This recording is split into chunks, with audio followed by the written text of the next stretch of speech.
year, Britain gets caught in the cold. Snow comes almost as predictably as bank holidays.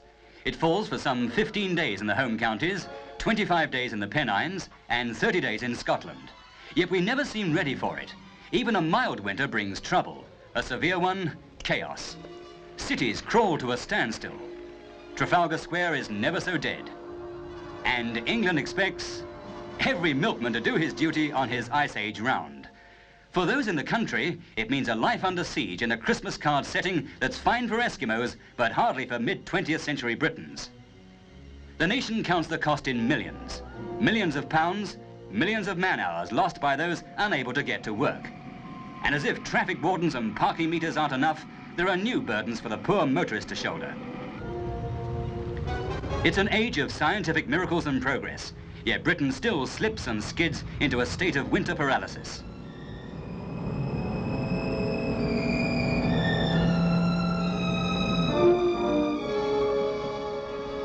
For the airlines, snow and ice can be a costly business. Cost, that's the problem. Cost and the need for bold ideas. Here at London Airport, men work round the clock to keep the 4.5 miles of runways open. But the cost of heating them would be enormous. It's the same on the railways, where some 1,400 points are heated and 100,000 are not. To heat them all would cost around £20 million. So it's back to elbow grease to clear the packed snow and ice.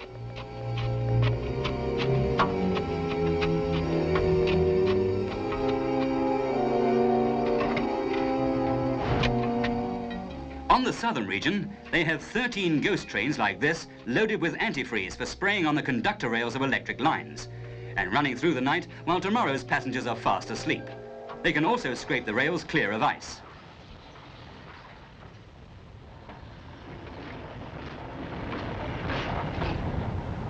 Less affected by snow and ice are trains powered from overhead cables, like this one on the eastern region. But the system's expensive, and some say, an eyesore. On the roads, the battle against snow and ice is a major operation. Along the M1 here, they found the best ammunition against ice is salt. On most stretches of Britain's 200,000 miles of roads, though, it's man and machine versus snow, a bleak front line where words have lost their meaning. In the towns, the snow clearance bills run into thousands of pounds a week as armies of casuals are recruited. There goes another threepence on the rates.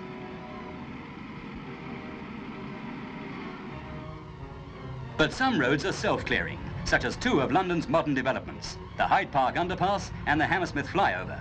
They're fitted with a system of surface heating that switches on automatically when the road temperature falls to near freezing.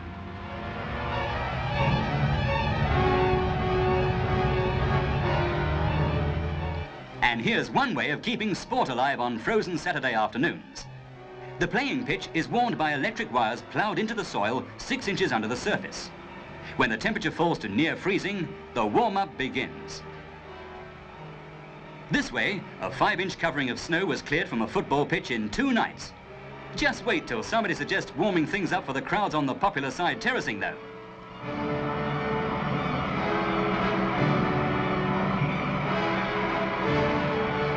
Here at the Road Research Laboratory near London, they're working out many a new idea for beating the snow and ice. With this backroom test bed, they're developing more effective snow ploughing methods and equipment.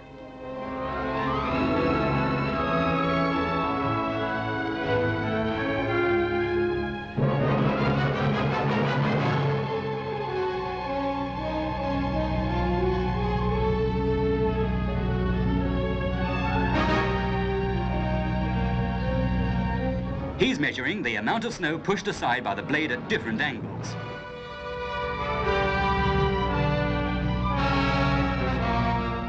In this wind tunnel, scientists set up toy blizzards using chemicals for snow to check a simple brainwave.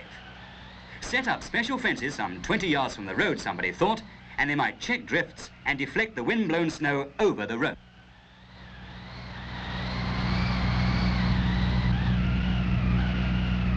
They did, and now real fences have gone up alongside roads in Derbyshire, Scotland, the West Riding and South Wales. In position 2 is the Ministry of Transport's heavy armour, the snowplows and gritters, the snowblowers and salt spreaders from depots strategically placed across the country for just such an emergency as this.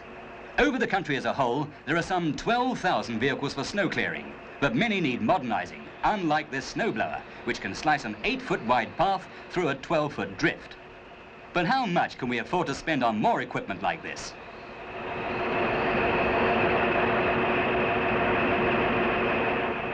In the exposed countryside, horsepower gives way to horses for rescue work that's kept these farmers at full stretch for 18 to 20 hours a day. Thousands of sheep lie buried, and some of those still alive are sick with snow fever. Somehow, they've got to be brought to the sanctuary of the farm or the safety of easier ground. For man and horse, it's a supreme test.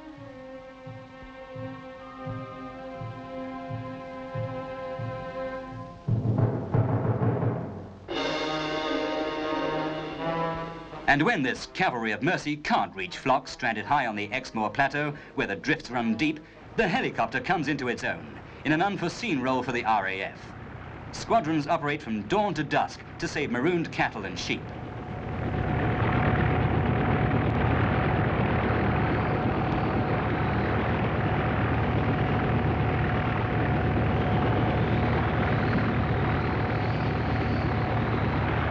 It's a race against the clock and the weather, and this farmer's in a hurry to help them land safely to pick up animal fodder. Smoke is made to give the pilot directions. Conditions are dicey. Ice forms on the rotor blade. Visibility's poor in the freezing fog, but it's clear this time, and they're in.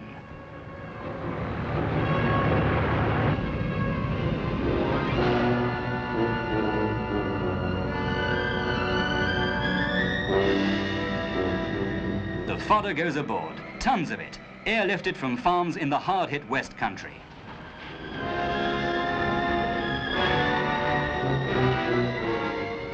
Now to find the animals. Farmer and pilot plan the dropping zone. In a severe winter, the toll of animals is enormous.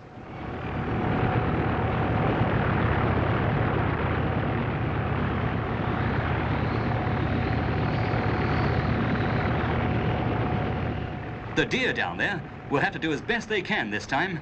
This mission's to save farm stock. And there they are, scared of the helicopter, but soon they'll come back to feed.